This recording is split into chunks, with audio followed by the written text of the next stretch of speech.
Somos todos iguais. Lucas capítulo 13, versículos de 1 a 5. Muitas vezes, e não deveríamos, pensamos que somos mais dignos de assumir alguma função, achamos que somos melhores que alguém por fazer isso e aquilo na igreja, ou por portar alguma posição social fora dela. Não é errado tentar ser melhor do que já fomos, melhor do que a pessoa que éramos antes de receber a palavra de Deus. Na verdade, esta é nossa obrigação. No entanto, quando lemos essa reflexão para além de nós mesmos, a questão a ser levantada é: melhor em quê? E por qual razão?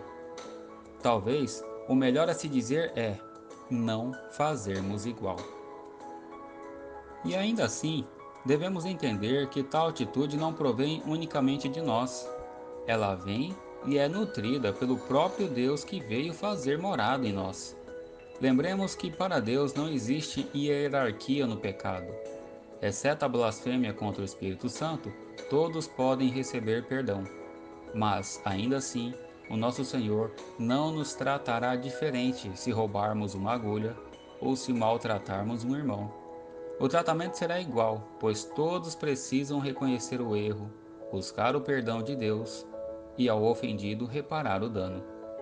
O fato é que, enquanto pessoas, enquanto ser humano, somos todos iguais. Estamos todos sujeitos às mesmas tentações e é possível que venhamos até praticar os mesmos erros. Porém, o que de fato nos diferencia é o agir de Deus, é a sua proteção. Vejamos. Versículos 2 e 4.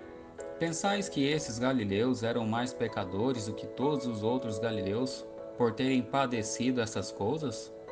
E, ou cuidais que aqueles 18 sobre os quais desabou a torre de Siloé e os matou, eram mais culpados que todos os outros habitantes de Jerusalém?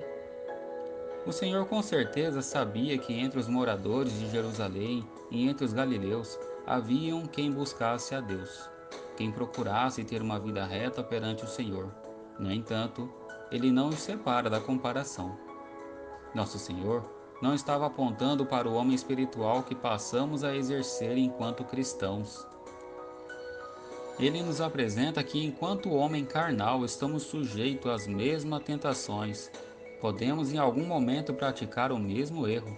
Não fosse o agir de Deus na vida dos cristãos, sua imensa misericórdia em nossas vidas, todos nós ainda estaríamos escravos do pecado e provavelmente agiríamos de igual modo. Não esqueçamos dos exemplos que nos deram o povo de Israel, o povo santo, o povo separado para o próprio Deus. O que é que acontecia todas as vezes que esta nação escolhia abandonar a graça de Deus em suas vidas? E o que aconteceu todas as vezes que, debaixo dessa graça, o povo novamente escolheu viver? Lembremos que tanto o querer como o realizar vem do Senhor, que é o seu agir em nós que nos dá a interpretação, o discernimento das Escrituras e não nos permite tê-la apenas como um simples livro histórico como fazem os homens sem Deus. É Ele que nos dá o entendimento, que nos aumenta a fé, que nos capacita, que nos permite buscá-lo em oração, que nos perdoa, que nos livra do mal, que nos faz retornar quando erramos o caminho. Não fosse seu agir em nós, não agiríamos todos iguais? Versículos 3 e 5. Não era, eu vou-lo afirmo. Se porém não vos arrependerdes, todos igualmente perecereis. E não eram, eu vou-lo afirmo. Mas, se não vos arrependerdes, todos igualmente perecereis. Aqui o nosso Senhor não está nos falando do tipo de morte que receberemos se não viermos a nos arrepender. Ele nos fala sobre o mesmo destino, morte sem Cristo, que teremos se não nos entregarmos a seus pés. O que torna o nosso culto agradável a Deus é a disposição pura e sincera de o adorar.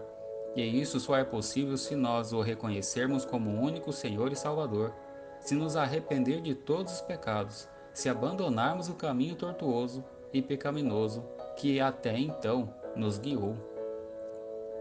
Sendo assim, Será mesmo que seríamos capazes de renunciar a nossos desejos, nossa disposição moral sem Cristo, nossos objetivos, mudar toda a direção de nossas vidas, se esse desejo não vier do Senhor? Será mesmo que somos melhores que os homens que morreram sem Cristo, que os perdidos desgarrados da palavra de Deus, melhores que aqueles que ainda não ouviram falar do seu amor? É certo que não.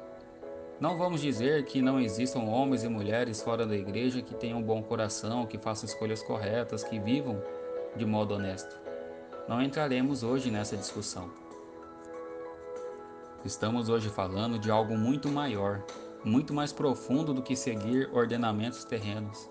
Estamos falando de nos submeter ao próprio Deus. E é exatamente disso que falava o Senhor Jesus a nossos irmãos.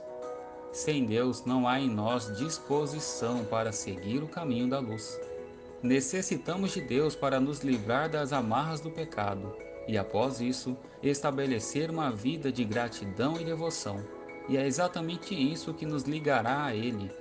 E uma vez ao seu lado, podemos agir de maneira muito melhor. É certo que somos sim todos iguais, mas não agimos iguais. Pois temos o nosso Senhor como guia, como socorro, como abrigo, como Senhor, como Salvador, como protetor. E é somente por essa razão que nos é possível agir diferente dos demais. Que Deus nos abençoe. O texto. Naquela mesma ocasião, chegando alguns, falavam a Jesus a respeito dos galileus cujo sangue Pilatos misturara com os sacrifícios que os mesmos realizavam. Ele, porém, lhes disse: Pensai que esses galileus eram mais pecadores do que todos os outros galileus por terem padecido essas coisas? Não eram, eu vou lá afirmo. Se, porém, não vos arrependerdes, todos igualmente perecereis. Ou cuidais que aqueles 18 sobre os quais desabou a torre de Siloé e os matou ainda eram mais culpados que todos os outros habitantes de Jerusalém? Não eram. Eu vou lá afirmo, mas se não vos arrependerdes, todos igualmente perecereis.